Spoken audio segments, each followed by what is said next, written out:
Hello at magandang araw sa inyong lahat. Ngayon naman, tuturuan ko kayo kung paano gumawa ng isang swan. Kaya tara, simulan na natin. Sa pagguhit ng swan, ang una nating gagawin ay maglalagay tayo ng maliit na bilog sa itaas na kaliwang bahagi sa papel. Ito ang magsisilbing ulo ng swan. Pagkatapos, mula sa bilog, gumuhit ng malaking kalahating bilog o arko pababa na parang letrang D. Ang malaking curve na ito ang magiging katawan ng swan. Pagkatapos, mula sa bilog, iguhit ang leeg ng swan na may curve pababa. Daang-dahang lumalawak papunta sa katawan. Pansinin na merong slight bend sa leeg na magbibigay ng graceful na posture ng swan. Drawing ang maliit na rectangle na nakapoint pababa mula sa bilog. Ito ang magiging tuka ng swan. Pagkatapos, lagyan ng maliit na bilog ang lugar ng mata.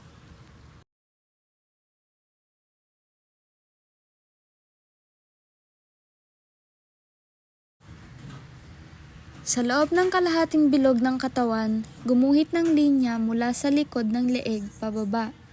Dito, ilalagay ang mga feather ng swan. Gumuhit ng maliit na curve sa dulong kanan ng katawan upang magrepresenta ng buntot. Sa pagdagdag ng detalye at anino, gumuhit ng mga maliliit na linya upang maipakita ang mga balahibo sa pakpak. Maaari mong i-layer ito upang magmukhang mas natural. Gumawa ng shading sa katawan at pakpak, lalo na sa lugar na malapit sa ilalim upang magmukhang may ilaw na tumatama sa itaas. Pwede nyo rin lagyan ng kaunting shading sa ilalim ng leeg at likod ng ulo.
Kung kinakailangan, magdagdag ng mas maraming shading upang bigyan ng depth ang drawing.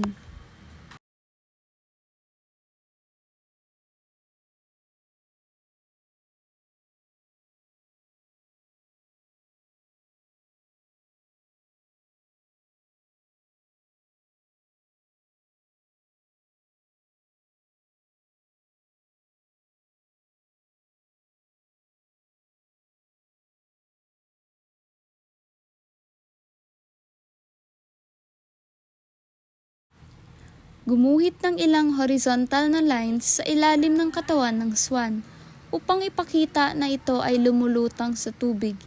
Lagyan ng kaunting reflection sa tubig upang mas mukhang makatotohanan.